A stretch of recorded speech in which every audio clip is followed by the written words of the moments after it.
Este es el seminario número 9. Vamos a hablar en este seminario de enfermedades transmitidas por alimentos. Dentro de este tema, diarreas agudas, infecciones sistémicas e intoxicaciones alimentarias.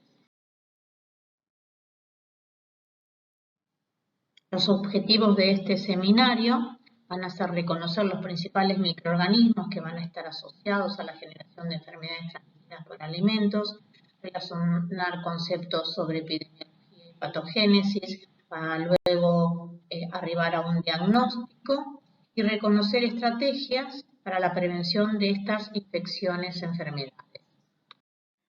La ingestión de patógenos puede causar enfermedades con diferentes características. Algunas involucran una primera infección en el intestino para luego infectar otros órganos, convirtiéndose en una infección sistémica, como por ejemplo Salmonella typhi y virus de la hepatitis A.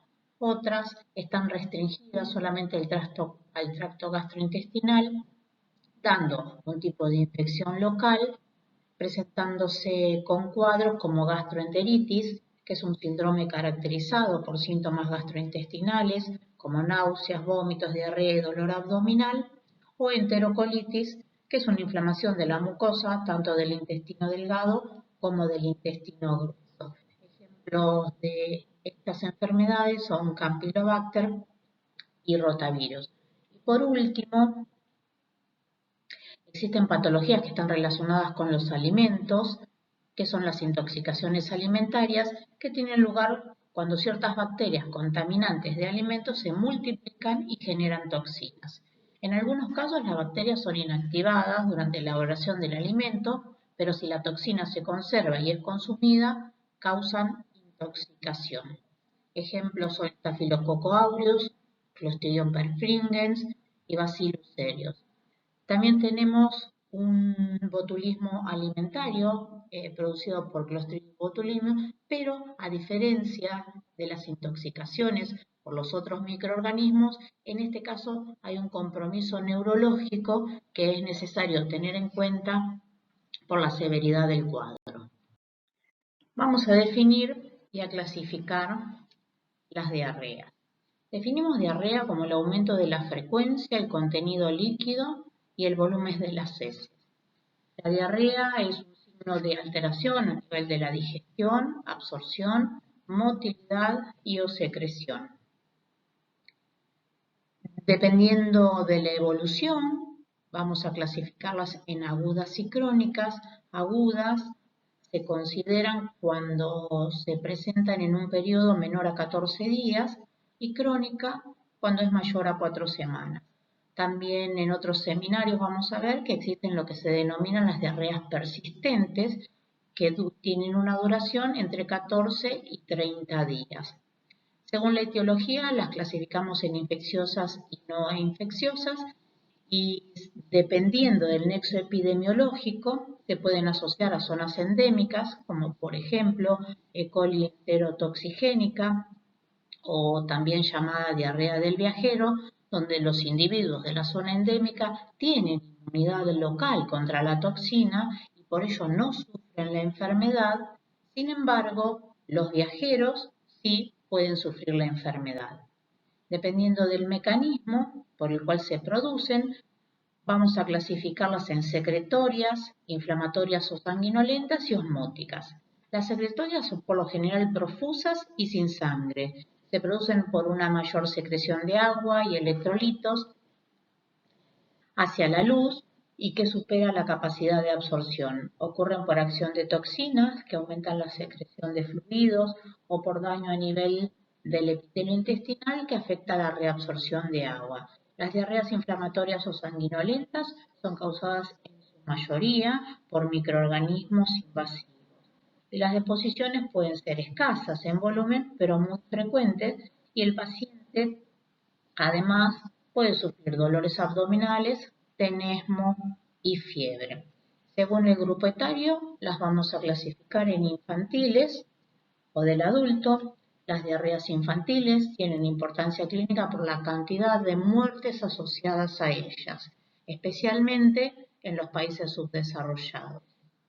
Además de las muertes que se pueden producir, las diarreas son una de las principales causas de retraso en el crecimiento y alteración al nivel del desarrollo del sistema nervioso central. Las diarreas del adulto en general son motivo de consulta cuando hay presencia de sangre en las heces o cuando son persistentes. Y dependiendo del lugar de adquisición, vamos a clasificarlas en de la comunidad y nosocomiales. Estas últimas están relacionadas al uso prolongado de antibióticos y al desarrollo de bacterias como Clostridioides difficile. Las diarreas infecciosas son en su mayoría enfermedades de países pobres con malas condiciones sanitarias. El número global de muertes descendió en los últimos años por el uso de las sales de rehidratación oral. Sin embargo, aunque el niño no muera, las infecciones entéricas frecuentes alteran notablemente su desarrollo. Las diarreas repetidas pueden afectar al sistema nervioso central de los niños, además de sus condiciones físicas en la vida adulta. La deshidratación y la malnutrición causadas por diarreas regulares impide a los menores incorporar nutrientes esenciales para el desarrollo del cerebro. Las diarreas agudas son una de las 10 causas más frecuentes de muerte en niños menores de 5 años. Algunas de las otras causas son las malformaciones congénitas, desnutrición, tumores malignos, accidentes. Si consideramos solo las causas infecciosas de muerte infantil, las diarreas ocupan el segundo lugar, siendo la primera causa las infecciones respiratorias. En esta diapositiva se enumeran las poblaciones de riesgo más importantes. Dijimos que los niños menores de 5 años son una población donde ocurre el mayor número de muertes por diarrea y por ello nos vamos a dedicar sobre todo a esta población. En cuanto a los factores de riesgo de esta población, la lactancia materna, aquellos niños que son alimentados a pecho, las infecciones entéricas son raras y cuando ocurren el cuadro se autolimita mucho más rápidamente. La edad, los lactantes pequeños tienen más riesgo de deshidratación debido a su composición corporal y a la vez, a menor edad, hay mayor riesgo de compromiso general, produciéndose cuadros de bacteriemia y o sepsis asociadas. El estado nutricional previo en pacientes desnutridos, la velocidad de recuperación de la mucosa intestinal es mucho más lenta y puede estar aumentada la susceptibilidad de diarreas prolongadas que deterioran todavía más el estado nutricional. O pueden tener enfermedades de base que deben ser tenidas en cuenta, como por ejemplo cardiopatías o inmunodeficiencias, ya que estas pueden modificar las conductas terapéuticas. En cuanto a los ancianos, tienen un deterioro fisiológico del sistema inmune, por otro lado son pacientes que están polimedicados y también son pacientes que tienen, en la mayoría de los casos, enfermedades de base. Los individuos desnutridos tienen como enfermedad de base la desnutrición, individuos inmunocomprometidos, como pueden ser pacientes que puedan llegar a estar recibiendo quimioterapia, o pacientes que reciben tratamiento antibiótico prolongado, debido a que en este caso se anula la microbiota intestinal y hay mayor permisividad a infecciones. También tenemos aquellos pacientes que están con tratamiento con antiácidos, hay un aumento del pH a nivel del estómago y también hay mayor permisividad o mayor posibilidad de que se produzca una infección intestinal y aquellos pacientes que tienen algún tipo de inmunodeficiencia, ya sea primaria o secundaria. Y como dijimos anteriormente, el nexo epidemiológico es otro factor de riesgo, sobre todo en aquellos pacientes que vienen de lugares donde los microorganismos son endémicos. Entonces, ¿cuáles son los agentes etiológicos más frecuentes que producen las diarreas agudas? Si tenemos en cuenta las bacterias, tenemos especies de Shigella, especies de Salmonella, E. coli con sus distintos virotipos, Campylobacter, Vibrio cholera y Clostridioides difficile. Vamos a hablar un poquito de o a recordar en realidad, los distintos virotipos de E. coli. Teníamos E. coli enterotoxigénica, E. coli enteropatógena, E. coli enterohemorrágica, E. coli enteroagregativa y E. coli de adherencia difusa y E. coli enteroinvasiva, que de todos estos serotipos es justamente, como su nombre lo indica, un microorganismo invasivo. Recuerden repasar un poco los factores de patogenicidad y también recuerden cuáles son los patógenos que son invasivos.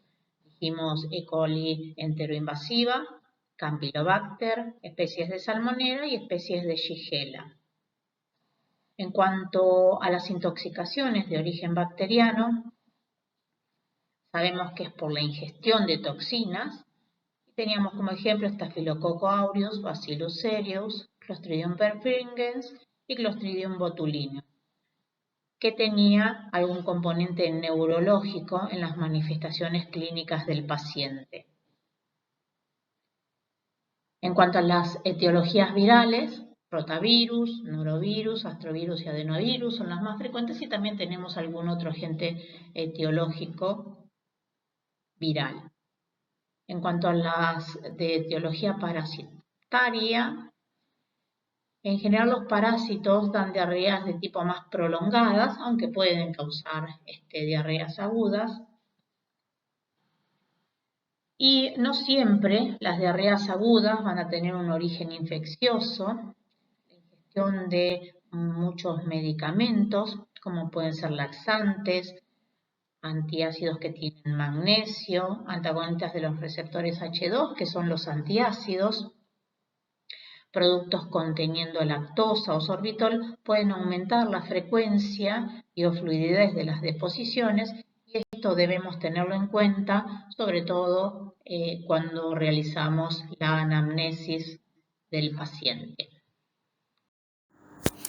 En esta diapositiva lo que vamos a ver es cuál es la situación en Argentina. El Ministerio de Salud, a través del Boletín Integrado de Vigilancia, informa en forma semanal los casos denunciados de enfermedades, ya sea infecciosas y no infecciosas, entre las que se encuentran, por supuesto, las diarreas. En el caso de las diarreas no especifica la etiología.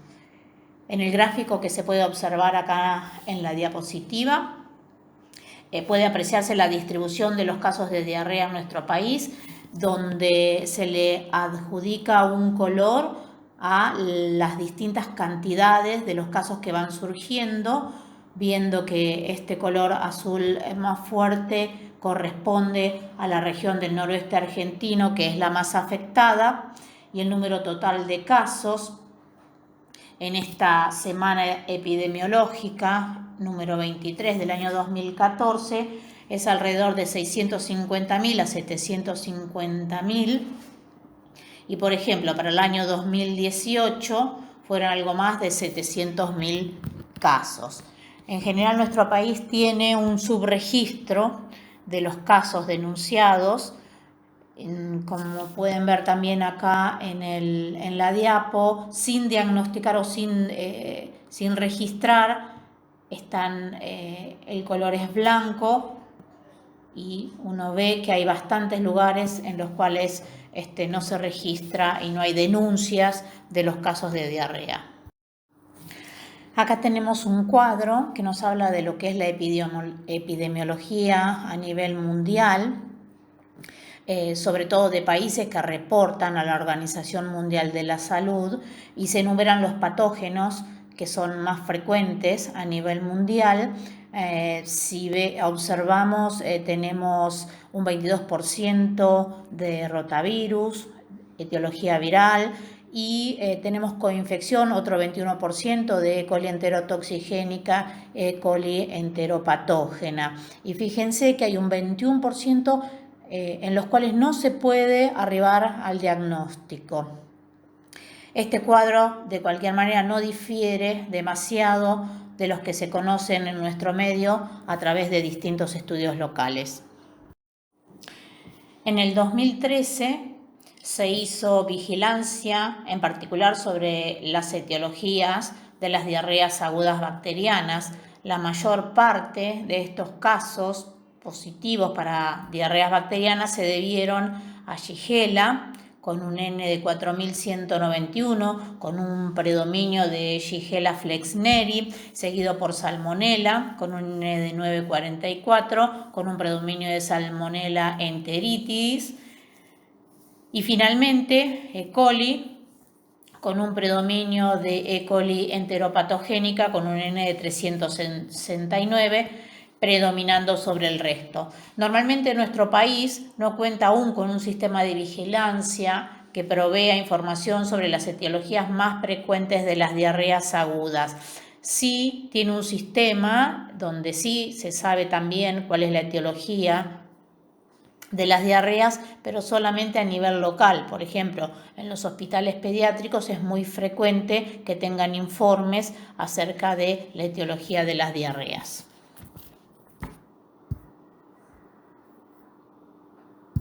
Si nos fijamos en el mapa, podemos observar que hay colores que van desde el blanco hasta el negro, que nos hablan de la tasa de diarrea aguda, y los colores como el bordó hablan de Shigella, Salmonella en verde y E. coli en rojo y Campylobacter en violeta. Entonces tenemos dos tipos de datos en un mismo gráfico. Estos datos provienen de un estudio que se efectuó en el periodo entre el 2000 y el 2002 en el Hospital de Niños Ricardo Gutiérrez, y las especies bacterianas más frecuentes aisladas fueron Shigella en rojo, Salmonella en celeste, Campylobacter en violeta, Aeromonas en verde, E. coli enteropatógena en beige y E. coli enterohemorrágica, el serotipo más prevalente en nuestro país, que es O157, en morado.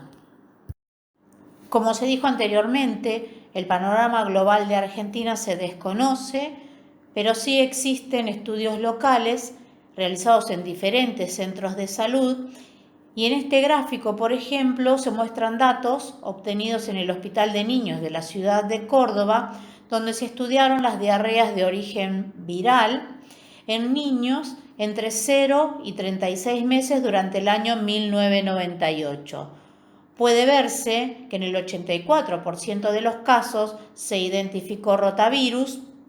Otros agentes etiológicos fueron astrovirus y adenovirus. En un 2% de los enfermos estudiados se mostró coinfección por rotavirus y adenovirus.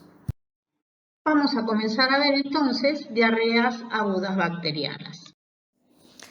Las diarreas bacterianas, dependiendo del patógeno, pueden ser secretorias o también llamadas no inflamatorias, o por el contrario pueden ser sanguinolentas o inflamatorias. Las bacterias que frecuentemente se asocian a diarreas secretorias son E. coli enterotoxigénica, E. coli enteropatógena, E. coli enteroagregativa. Y después tenemos bacterias como Staphylococcus aureus, Bacillus cereus y Clostridium perfringens, que nos dan un cuadro de intoxicación alimentaria. Salvo E. coli enteropatogénica, que produce un barrido de las vellosidades del enterocito, los demás patógenos mencionados producen su patología a través de toxinas. Vamos a ver entonces cuáles son los agentes etiológicos más frecuentes que producen diarreas inflamatorias o disentéricas. Definimos primero el término disentería, que es un proceso inflamatorio del tracto gastrointestinal, generalmente asociado a la presencia de sangre y pus en las deposiciones y acompañado también de síntomas como dolor y fiebre. Las diarreas bacterianas inflamatorias son producidas principalmente por organismos de tipo invasivos. Una excepción es E. coli enterohemorrágica, que produce diarrea sanguinolenta pero no inflamatoria, no hay leucocitos en la materia fecal, y su efecto patogénico se produce por acción de la toxina similgiga. También tenemos que recordar que existen otras bacterias como Salmonella typhi, Salmonella paratyphi A, B, Yersinia enterocolítica y Yersinia pseudotuberculosis, que son agentes productores de fiebre entérica y menos frecuentemente son productores de diarrea. A medida que avancemos en el seminario, vamos a hacer referencia al diagnóstico de la fiebre tifoidea. En este cuadro entonces vemos los distintos virotipos de E. coli. En cada uno tenemos las diferentes enfermedades que producen, el tipo de diarrea, según el mecanismo, cuál es el sitio de infección, si infecta el intestino delgado o al colon, cuál es la vía de transmisión de estos microorganismos, lo cual es sumamente importante para tomar medidas preventivas y evitar la diseminación y la infección por estos distintos virotipos. El síndrome urémico hemolítico se produce en el 10% de los pacientes infectados, es endémico en nuestro país y es la primera causa de insuficiencia renal aguda en niños y la segunda de insuficiencia renal crónica. E. coli enterohemorrágica o 157 posee una dosis infectante muy baja, que es de 10 unidades formadoras de colonias por gramo. En cambio, en los otros serotipos puede ser mayor. Recordemos que E. coli enterohemorrágica coloniza el tracto intestinal del ganado bovino. Entonces la infección se asocia al consumo de carne bovina mal cocida, productos lácteos no pasteurizados, también jugos de frutas no pasteurizadas, y en este caso lo que sucede es que se procesan frutas de zonas donde las heces del ganado contaminan las aguas. Por lo general estos jugos tienen un pH ácido, lo que favorece el desarrollo de E. coli enterohemorrágica. En los últimos años se ha visto que el síndrome urémico hemolítico por E. coli enterohemorrágica se pensaba que antes estaba limitado a individuos pequeños de 5 a 6 años, pero hoy en día se sabe que puede presentarse y causar la muerte en adolescentes. El síndrome urémico hemolítico en su forma clásica es un cuadro caracterizado por una tríada clínica: insuficiencia renal aguda, trombocitopenia, o sea, la disminución de las plaquetas, y anemia hemolítica microangiopática, lo cual quiere decir que hay una hemólisis a nivel de los glóbulos rojos y en los vasos pequeños. Esto es precedido por 6 días de síntomas digestivos como diarrea aguda, que luego se vuelve sanguinolenta. Durante el periodo agudo, la letalidad en los niños es entre el 3 al 5%. El 60% de los enfermos supera la fase aguda y se recupera sin secuelas después de 2 o 3 semanas de hospitalización. El 30% continúa con microhematuria y grados variables de proteinuria que puede durar décadas, y otro 5% de los niños desarrollan una insuficiencia renal crónica que en pocos años puede requerir hemodiálisis o trasplante renal. El síndrome urémico hemolítico es una enfermedad endémica en nuestro país, con aproximadamente 400 a 500 casos nuevos cada año. La frecuencia de aparición es mayor durante los meses cálidos, aunque se presenta durante todo el año. La infección por E. coli, productora de la toxina Shiga, es la principal causa de síndrome urémico hemolítico, siendo E. coli o 157H7 el serotipo predominante. Una vez que E. coli enterohemorrágica ingresa al organismo, las manifestaciones comienzan entre 3 a 4 días después, con dolores abdominales, diarrea acuosa, que luego progresa a una diarrea sanguinolenta. En el 90% de los casos se resuelven en esta instancia y el 10% restante evoluciona a un síndrome urémico hemolítico, como vimos en la diapositiva anterior. En la actualidad en Argentina predomina la cepa de E. coli O157 del clado 8, el cual es caracterizado como hipervirulento. Estas cepas son responsables de un cuadro mucho más severo, de progresión rápida y altos porcentajes de hospitalización, que dificulta el diagnóstico durante la primera fase de la diarrea. Los principales factores de virulencia de E. coli enterohemorrágica son las toxinas Shiga. La toxina Shiga 1 es casi idéntica a la toxina producida por Shigella dysenteriae tipo 1 y la toxina Shiga 2 tiene mayor toxicidad que la 1 y es la asociada con mayor frecuencia a síndrome urémico hemolítico. Plásmido PO157, que está en la mayoría de las cepas de E. coli enterohemorrágica O157H7 y está implicado en la expresión de una fimbria de adherencia y de la enterohemolicina. La intimina, que es una proteína que permite la adherencia a las células epiteliales, con la consiguiente desorganización de las microvellosidades, está codificada en la isla de patogenicidad LEE y algunos de los serotipos que poseen se asocian a la enfermedad severa. Como características particulares de E. coli enterohemorrágica O157 podemos nombrar que es resistente a los cambios de pH, temperatura óptima de crecimiento es de 30 a 42 grados, o sea, un rango amplio. No desarrolla a temperaturas menores a 10 grados centígrados, pero sobrevive sí en productos congelados a menos 18 grados, sin cambio en el número total de microorganismos por periodos prolongados. No fermenta el sorbitol y no posee actividad de beta-glucuronidasa.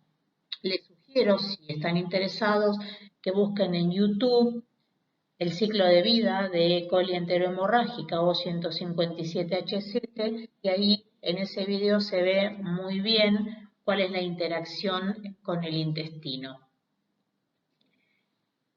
El periodo de transmisibilidad en el que se excreta el agente patógeno suele ser de una semana o menos en los adultos, pero puede también ser bastante largo, como 3 semanas en los niños.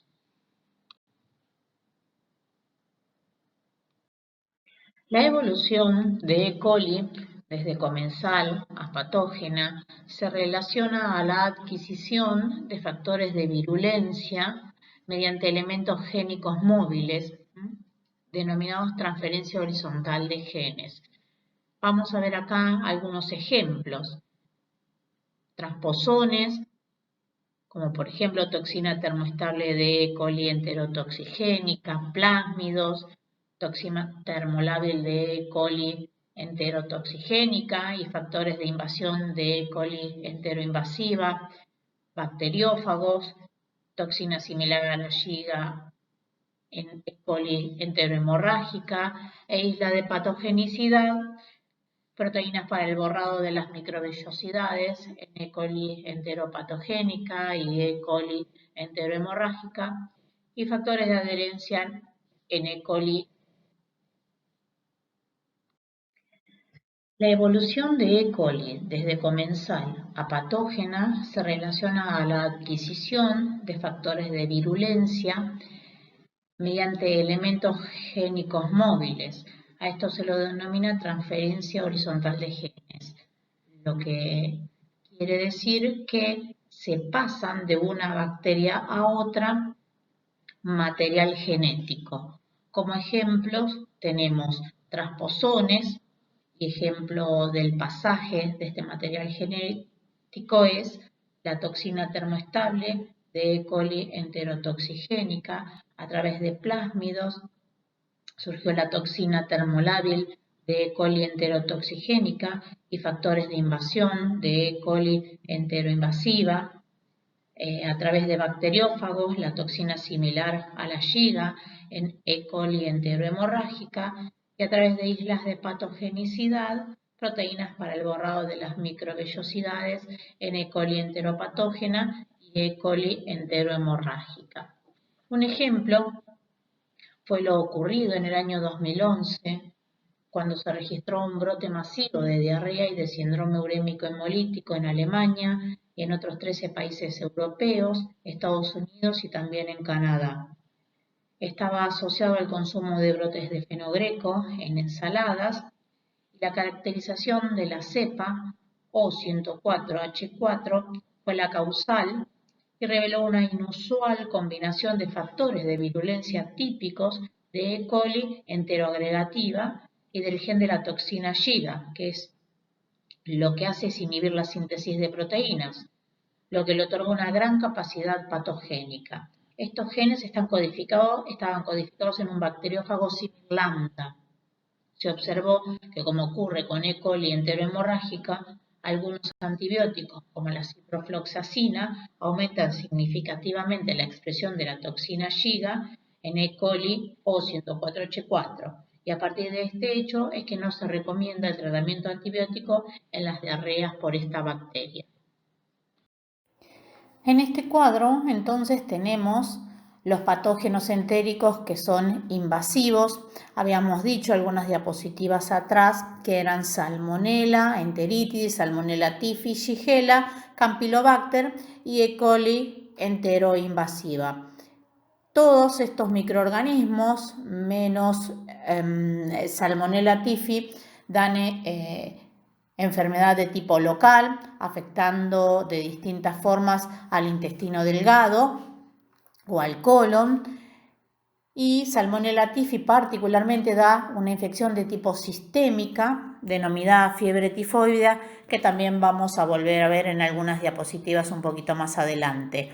Es importante tener en cuenta cuál es la vía de transmisión. En el caso de fiebre tifoidea son los alimentos o el agua que están contaminados con heces humanas, o sea que la vía de contaminación es la vía fecal oral. Y la importancia de saber cómo es la transmisión es para poder introducir medidas preventivas que eviten la diseminación de cualquiera de estos microorganismos.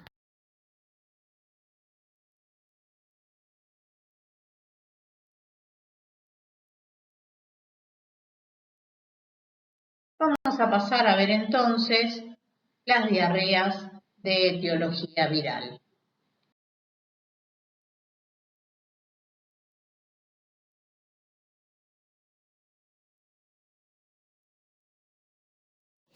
Vamos a comenzar por el agente etiológico que más frecuentemente da cuadros de diarrea, rotavirus. Acá tenemos una imagen de microscopía electrónica con tinción negativa y podemos observar la estructura característica en forma de rueda que le da el nombre de rotavirus. Rotavirus es la principal causa de diarrea en el mundo. La mayoría de las infecciones por rotavirus son el resultado de contacto con personas infectadas.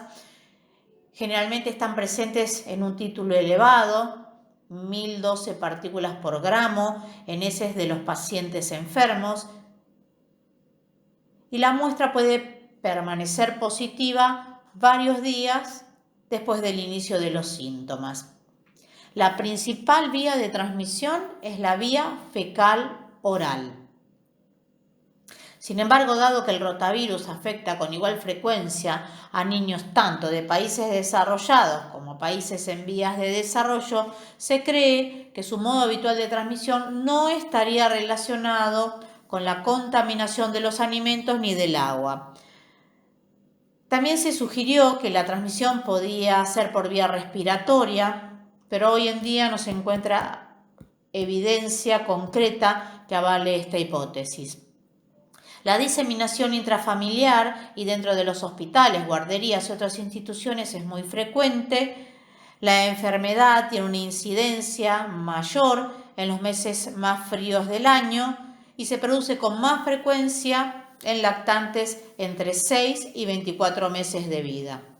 ¿Cuáles son los síntomas que presentan en forma habitual fiebre, vómitos y diarrea sin sangre. En los casos graves puede haber una deshidratación severa que puede llevar a la acidosis, y la infección también puede estar acompañada por síntomas respiratorios como tos y resfrío.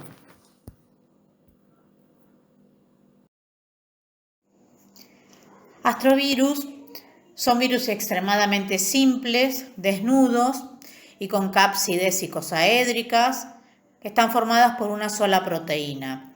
Tienen un genoma ARN, son la segunda causa en frecuencia de gastroenteritis virales en lactantes, pero también ocasionalmente pueden causar brotes en sujetos mayores.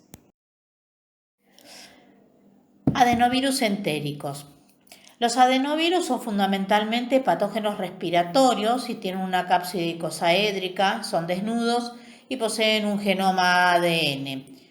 Solo los serotipos 40 y 41 son los causantes de gastroenteritis y a su vez son incapaces de producir enfermedad respiratoria. Otra característica es que la infección puede ser más prolongada que las de los otros virus. Norovirus, anteriormente se los llamaba calicivirus, son virus desnudos, icosaédricos, con un genoma ARN. Estos virus son los principales responsables de los brotes epidémicos de gastroenteritis virales que afectan tanto a niños como a adultos. Con un periodo de incubación de aproximadamente 12 horas, o sea, es breve, la enfermedad en general se autolimita y se resuelve en el transcurso de 2 a 3 días. La clínica que predomina son las náuseas y los vómitos sobre la diarrea. ¿Cómo vamos a hacer entonces el diagnóstico de las diarreas agudas? ¿Qué tenemos que saber en cuanto al diagnóstico de las diarreas agudas? En general, la mayoría de los casos son autolimitados y van a cursar sin un diagnóstico microbiológico. Entonces, lo que vamos a hacer es un diagnóstico clínico, sabiendo cuál es el grado de deshidratación del paciente, realizando un interrogatorio, sabiendo cuál es la presentación clínica que tiene. El diagnóstico microbiológico va a reservarse sobre todo para aquellos hospitales que son pediátricos, donde sí recurren en forma sistemática al diagnóstico microbiológico y especialmente importante durante episodios de brotes. ¿Por qué no recurrimos siempre a hacer un diagnóstico microbiológico? Porque este diagnóstico requiere muchas veces de técnicas de laboratorio que solo se realizan en algunos centros de referencia. Por ejemplo, si hay que identificar toxinas, hay que identificar fimbrias, identificación de genes de virulencia, etc. Entonces, el diagnóstico microbiológico va a ser sí necesario para conocer las manifestaciones y cómo se desarrolla la enfermedad, cómo se desarrolla la infección, y para implementar, por supuesto, las medidas de control para evitar la diseminación del microorganismo. Pero no siempre se recurre a este diagnóstico microbiológico y muchas veces el diagnóstico clínico nos da una aproximación al diagnóstico microbiológico. Vamos a ver entonces las distintas etapas del diagnóstico de las diarreas. Vamos a tener una primera etapa de interrogatorio, luego vamos a pasar al examen físico y finalmente a los estudios complementarios, que en este caso vamos a hacer hincapié en los estudios microbiológicos. Como vimos, las causas de las diarreas pueden ser numerosas. Un interrogatorio detallado, una anamnesis detallada, orienta hacia la etiología, los factores de riesgo y el examen físico determinan también el estado de hidratación, la nutrición y presencia de enfermedades concomitantes. Estas etapas en el diagnóstico no son privativas de las diarreas, sino que las vamos a aplicar a todas las patologías que se presentan en los pacientes. En cuanto a la anamnesis, es un interrogatorio. Al paciente le preguntamos los datos filiatorios en principio y luego acerca del comienzo de la sintomatología.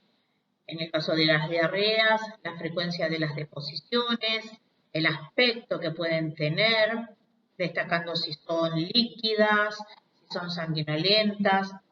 Le preguntamos también dónde vive, cuál es su lugar habitual de residencia, si donde vive tiene agua potable, si tiene cloacas, si está utilizando medicamentos como antibióticos o algún otro tipo de medicamentos, porque tiene alguna enfermedad subyacente, si realizó viajes recientes y a dónde viajó, si está en contacto con algún tipo de animal, si vive en un entorno rural o si vive en la ciudad, y cuál es la dieta o los alimentos que ingirió en las últimas horas. Y después, posteriormente, pasamos al examen físico. En el examen físico se evidencia si el paciente tiene fiebre, si el paciente está deshidratado, está con dolor abdominal. En los pacientes pediátricos tiene particular relevancia la identificación de los signos de deshidratación, por ejemplo, somnolencia, pueden tener la presión baja, pueden estar con taquicardia, las fontanelas deprimidas, hay que evaluar la turgencia cutánea, tienen alguna alteración a nivel ocular, denominada enostalmia, que es un hundimiento de los ojos, la sequedad de las mucosas, etc. Todo esto nos permite evaluar cuál es el grado de deshidratación que puede tener el paciente y evaluar el proceso de rehidratación, si va a ser por vía oral o si va a ser por vía endovenosa, según la gravedad.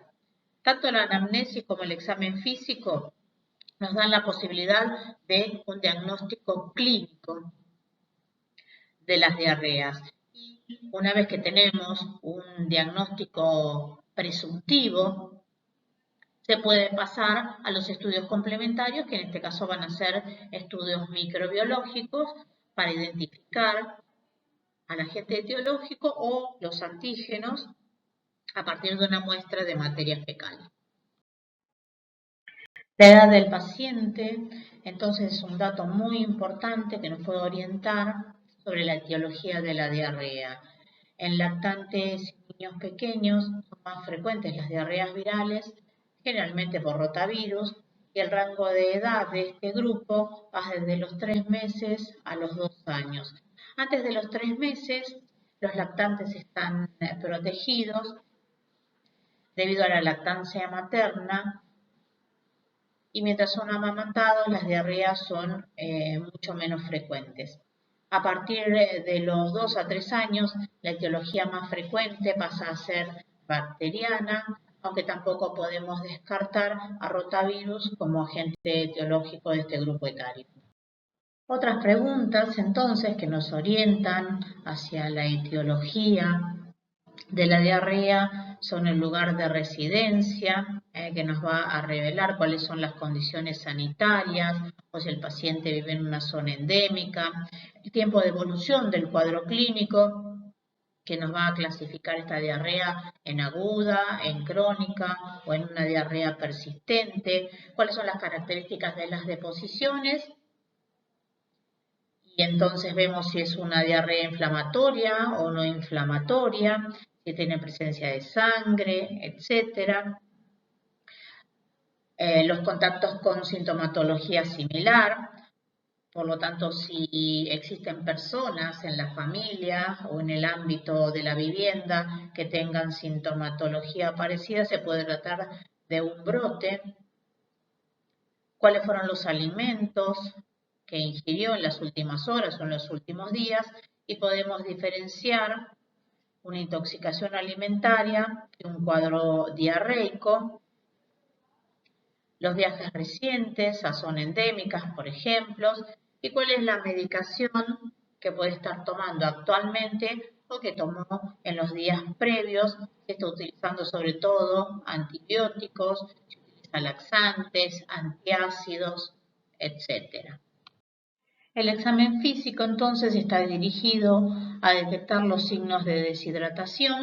Estos se miden a través de el grado de sequedad, tanto de la piel como de las mucosas.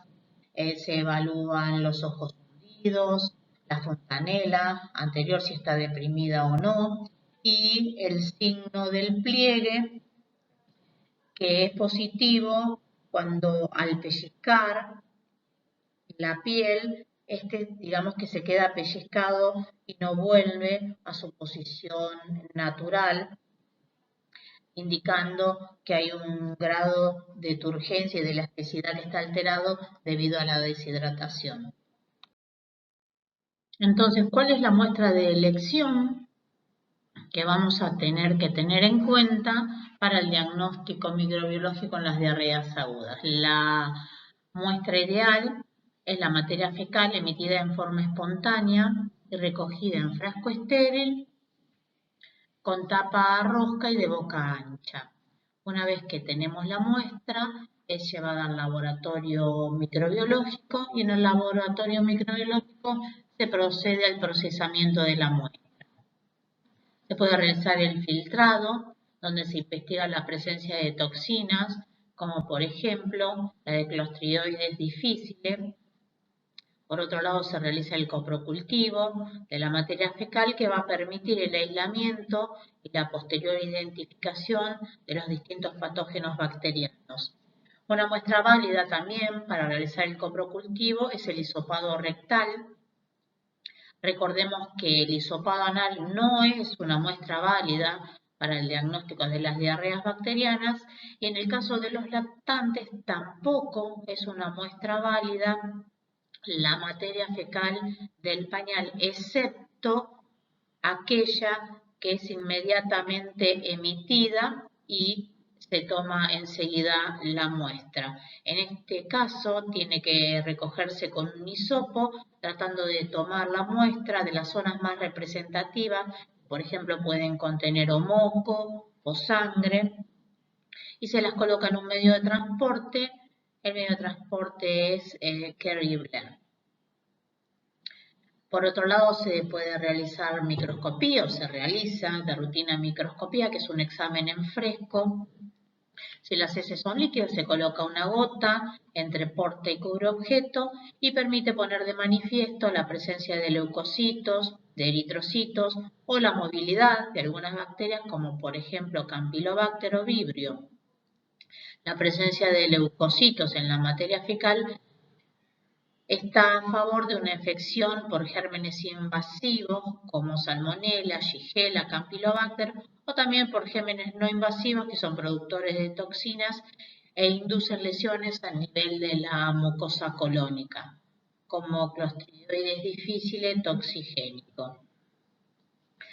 Las tinciones que se pueden realizar no son demasiado orientativas debido a que tenemos presencia de flora habitual. Y por último, podemos utilizar la técnica de ELISA o aglutinación de partículas para diagnosticar sobre todo las infecciones virales como rotavirus, adenovirus y astrovirus. ¿Cómo sería entonces el algoritmo del diagnóstico presuntivo de las diarreas agudas? Si la materia fecal tiene presencia de sangre o moco, nos vamos a orientar hacia patógenos probables, como por ejemplo Campylobacter, Shigella, Salmonella, E. coli heteroinvasiva, que son invasivos, o a aquellos agentes etiológicos como Clostridioides difficile, que produce toxina que induce lesiones a nivel de la mucosa colónica. En el caso de que no haya presencia de sangre o moco en las heces, podemos realizar una microscopía, un examen en fresco, y en ese examen en fresco vamos a ver la reacción inflamatoria, o sea, la presencia de leucocitos o polimorfonucleares. Ante la presencia de polímeros nucleares, el diagnóstico de patógenos probables son los mismos que si tuviéramos sangre o moco en las heces, y si no encontramos leucocitos en la materia fecal, nos orientamos a una etiología viral o bacteriana de agentes como E. coli enterotoxigénica o E. coli enteropatogénica. En el examen en fresco también se puede ver si hay quistes o trofosoditos, y ahí tendríamos un diagnóstico diferencial hacia una etiología parasitaria. Para el diagnóstico microbiológico de las diarreas de origen viral, la muestra de elección es exactamente la misma que para las bacterianas y es la materia fecal emitida también espontáneamente y recogida en frasco estéril con tapa rosca y boca ancha. En el caso de los agentes virales, existe la posibilidad de detectar antígenos virales en materia fecal por equipos comerciales de ELISA o aglutinación de partículas. Por supuesto que hay métodos más sofisticados, como es la microscopía electrónica y PCR, pero solamente se hacen estos métodos en lugares de referencia y para control epidemiológico de la población. Dijimos entonces que el diagnóstico de las diarreas virales, sobre todo el diagnóstico microbiológico, para hallar el agente etiológico, se va a realizar en casos de brotes, en caso de que sospechemos que es una diarrea viral, como por ejemplo para rotavirus, parvovirus o adenovirus entéricos, serotipo 4041, y a nivel epidemiológico, en centros de referencia, utilizando microscopía electrónica con tinción negativa y RT-PCR o PCR en materia fecal.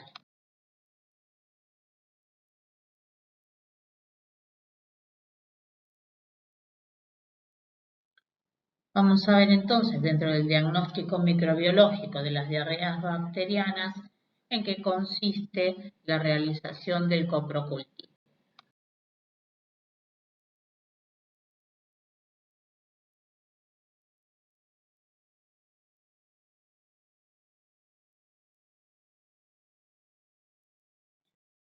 ¿Cuándo entonces se investigan los patógenos bacterianos en materia fecal?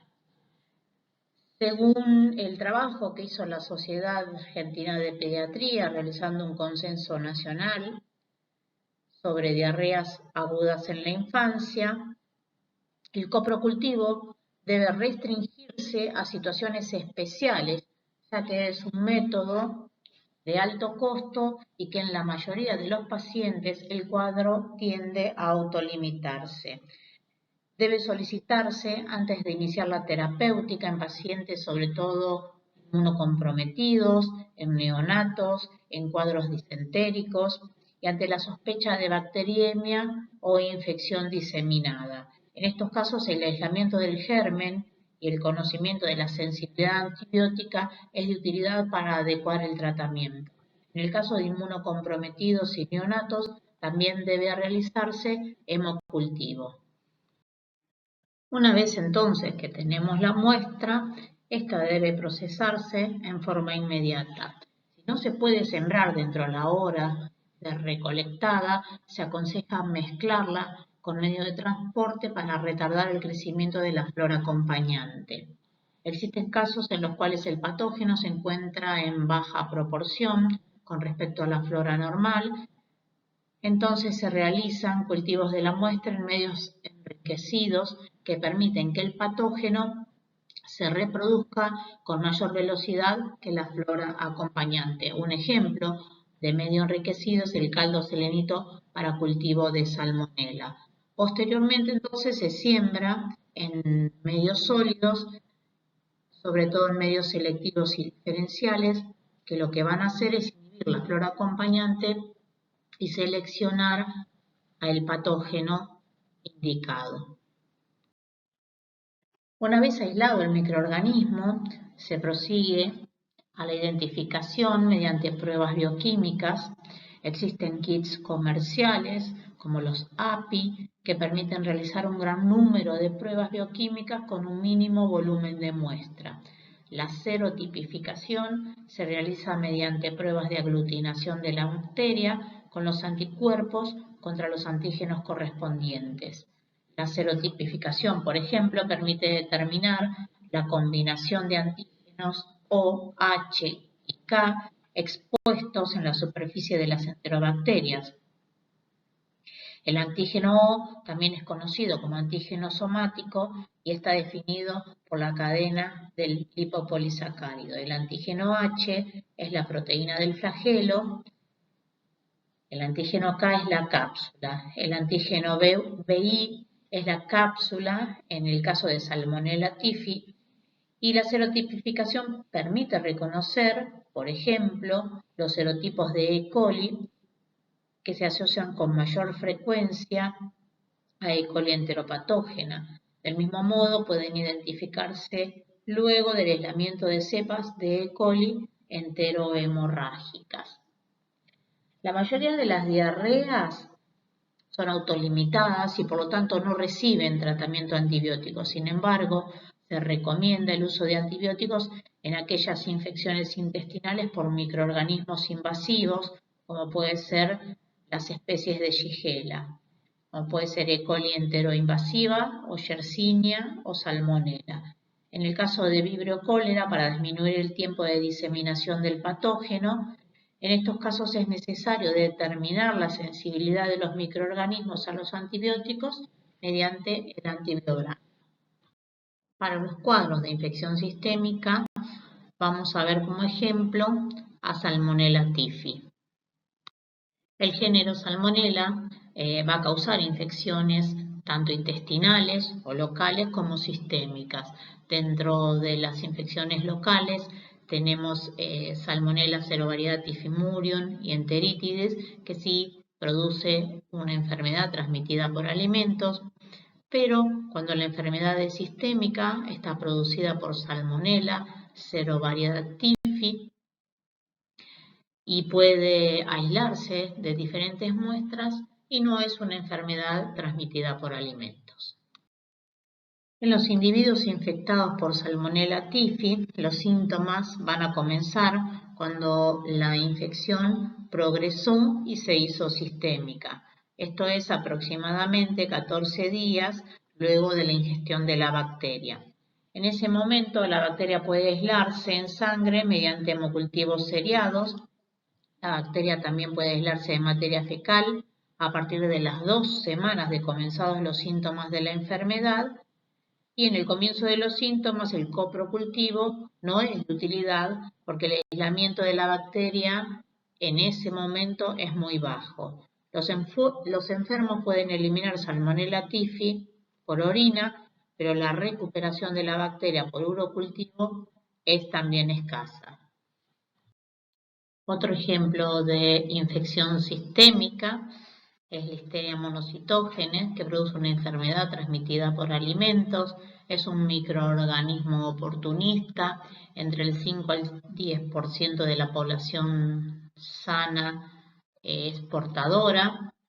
Se multiplica fuera del huésped con bajas exigencias y tiene una alta resistencia a distintas condiciones del medio debido a la producción de biopelículas. ¿Cuál puede ser la presentación clínica de este microorganismo? Y nos puede dar una infección no invasiva, presentándose con diarrea, náuseas, fiebre, dolor de cabeza, fatiga, mialgias, en un periodo corto que va entre 9 a 30 horas, o una infección invasiva que va a comprometer probablemente la vida del paciente, como meningitis, sepsis y abortos en pacientes adultos. Cuando buscamos Listeria monocytogenes, debemos estudiarla en cuadros de gastroenteritis febril asociada al consumo de alimentos contaminados. ¿Y cuál es la muestra de elección? La misma que vimos para diarrea, heces en fresco o hisopado rectal. Los coprocultivos debemos realizarlos con medios enriquecidos, específicos, como es el caldo Fraser, previo a la siembra en placas, y también estas placas tienen que tener un medio específico que es el medio MOX. Los medios habituales utilizados para otros enteropatógenos no favorecen el crecimiento de Listeria monocitógenas y es obligatoria su investigación en alimentos. Por supuesto que la muestra debe ser obtenida en el periodo agudo de la enfermedad y antes de haber iniciado el tratamiento antibiótico.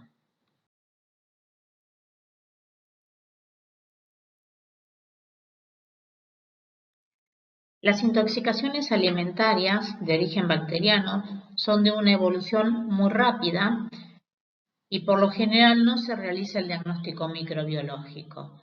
A veces ni siquiera se realiza el diagnóstico clínico, dado que los síntomas comienzan bruscamente y son de muy corta duración, especialmente en el caso de las intoxicaciones por Staphylococcus aureus y Bacillus cereus.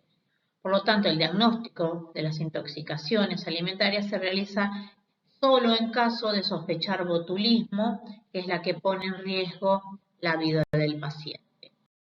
El diagnóstico de botulismo se realiza mediante la detección de la toxina botulínica, puede ser por ELISA, RIA o contra inmunoelectroforesis. Pueden analizarse diferentes muestras como suero, materia fecal, los alimentos sospechados o hisopado de heridas. En este último, solamente si se sospecha un botulismo asociado a heridas y no un botulismo alimentario, que si bien es poco frecuente, su incidencia va aumentando a consecuencia del mayor número de tatuajes y de piercings que se realizan en malas condiciones higiénicas.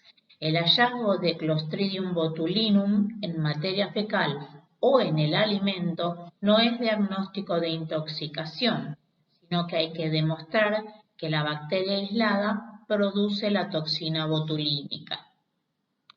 Existe en nuestro país lo que se denomina vigilancia epidemiológica y esto se hace a través de la denuncia obligatoria de ciertas enfermedades. Entre ellas tenemos botulismo, síndrome urémico hemolítico, fiebre tifoidea, cólera y muchas otras más. Esto se hace a través de dos módulos.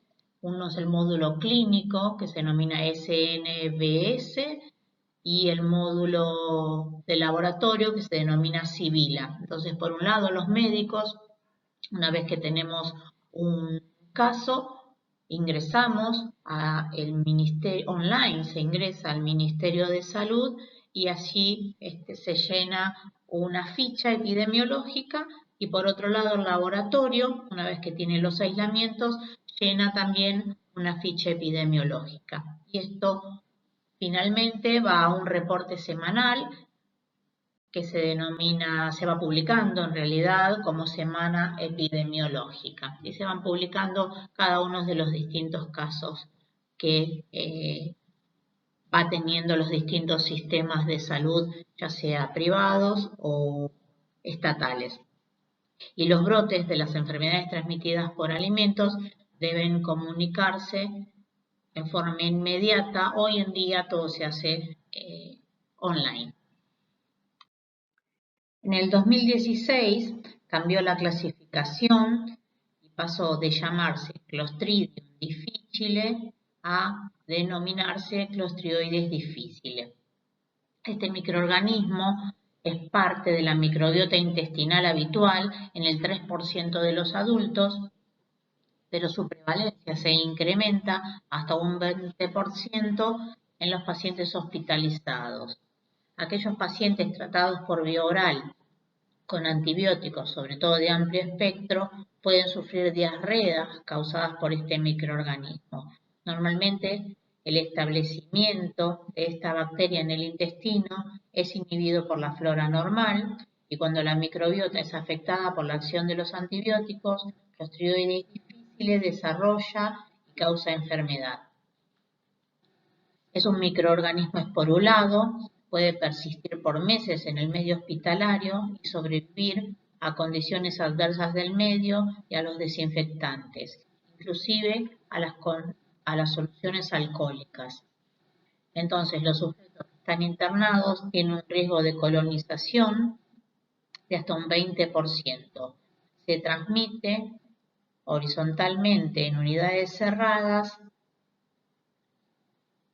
y pueden existir brotes epidémicos a nivel intrahospitalario.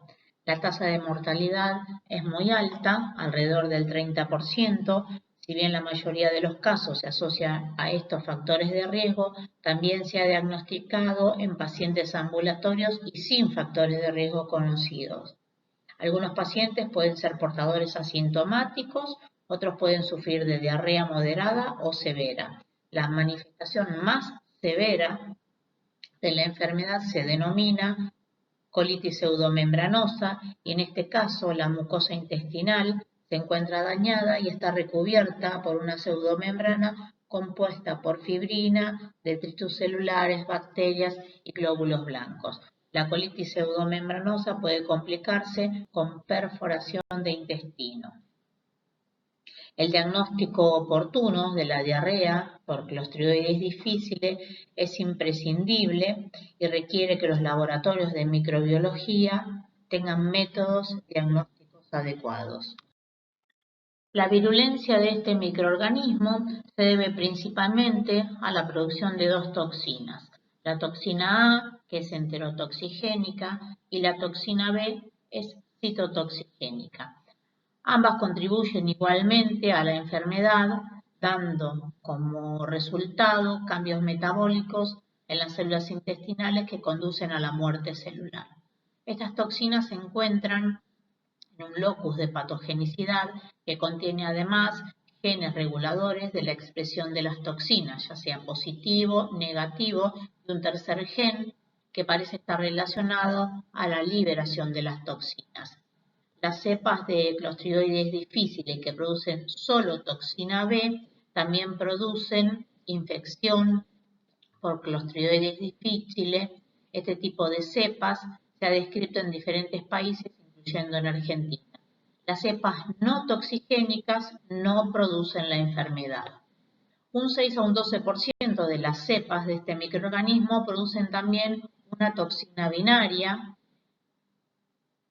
y se postula que contribuye a un incremento en la severidad de la enfermedad. La detección de Clostridioides difficile en materia fecal no siempre indica enfermedad. Se considera que hay más portadores asintomáticos de cepas toxigénicas y no toxigénicas en el hospital y en la comunidad que pacientes con infección por Clostridioides difficile. La prevalencia de portación en la población adulta es de un 2 a un 7% y es muy alta en los neonatos hasta el año de vida, llegando al 90%. Aunque esta población no desarrolla enfermedad, probablemente porque no posee los receptores para la toxina. Entre un 4 y un 15% de las personas se encuentran colonizadas al ingreso al hospital y pueden alcanzar niveles superiores al 40% en internaciones prolongadas o en centros de tercer nivel. Esto se debe a que las esporas de Clostridioides difficile pueden sobrevivir por largo tiempo en medio, facilitando la diseminación horizontal. ¿Cuáles van a ser los factores predisponentes para una infección por Clostridioides difficile? La edad avanzada, sobre todo aquellos mayores de 65 años, el uso concomitante de antibióticos que producen una alteración a nivel de la flora intestinal, las hospitalizaciones prolongadas, que están directamente relacionadas con el contacto con pacientes que están colonizados con cepas toxigénicas, si el paciente está recibiendo, por ejemplo, quimioterapia, si el paciente recibe también inhibidores de la bomba de protones, que favorecen la colonización y la proliferación en el lumen intestinal, si tuvieron alguna cirugía gastrointestinal o si tienen condiciones inflamatorias previas a nivel del tubo digestivo. Anteriormente vimos que existían factores predisponentes para tener una infección por este microorganismo, pero en la última década se observa un incremento de infección Clostridioides difficile en pacientes de la comunidad sin los factores de riesgo tradicionales para su adquisición. Ha aumentado la incidencia en general y la morbimortalidad que se atribuye al surgimiento de cepas hipervirulentas. ¿Cómo vamos a hacer entonces el diagnóstico microbiológico para infección por Clostridioides difficile? Tradicionalmente el diagnóstico de laboratorio se basó en la detección de sus toxinas principales, la toxina A y B. La muestra de elección era materia fecal y se utilizaba el ensayo de citotoxicidad. Este método tiene una moderada sensibilidad que va del 70 al 97% debido a que las toxinas se degradan fácilmente.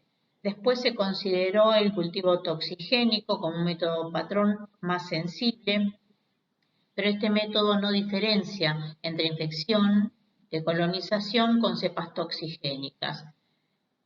Luego surgieron métodos comerciales más accesibles para los laboratorios clínicos, como el ELISA para las toxinas A y B, inmunocromatografía para la glutamato deshidrogenasa y las toxinas en simultáneo, así como también PCR real-time para algunos de sus genes. La enzima glutamato deshidrogenasa es constitutiva de Clostridioides difficile, se produce en grandes cantidades, está altamente conservada entre las diferentes cepas y la detección de glutamato deshidrogenasa mediante una inmunocromatografía se postula como método de screening para descartar la enfermedad, dado que esta técnica tiene muy buena sensibilidad y menor costo que los métodos moleculares. En Argentina se sigue el algoritmo de diagnóstico de infección por Clostridioides difficile utilizando como prueba de tamizaje la glutamato deshidrogenasa con detección simultánea de la enzima y las toxinas. La muestra debe ser heces diarreicas no formadas, se recolecta en un frasco estéril sin conservantes y debe ser procesada dentro de las 2 horas o se puede conservar si no se va a procesar en este tiempo a 4 grados centígrados hasta por 48 horas. Si es necesario conservar la muestra por periodos mayores, se debe congelar a una temperatura de menos 20 y menos 70 grados.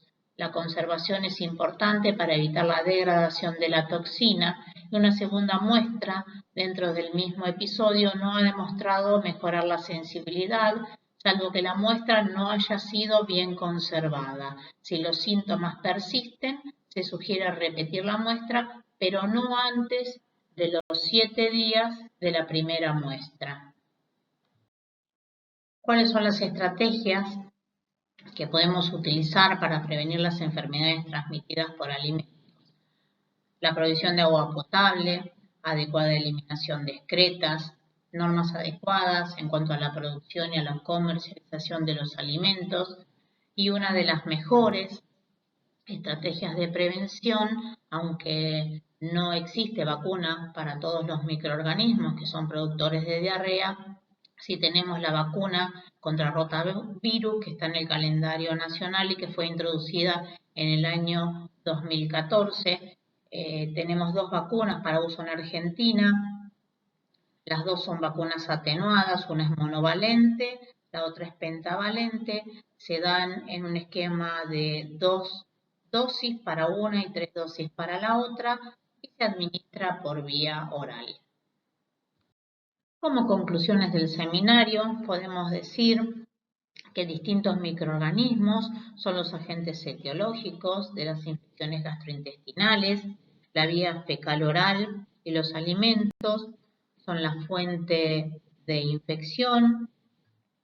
Estas infecciones evolucionan en forma aguda, se manifiestan por diarrea y vómitos, y el diagnóstico definitivo es directo, ya sea identificando el agente etiológico o sus antígenos, y la muestra de elección que vamos a utilizar es la materia fecal. Muchas gracias.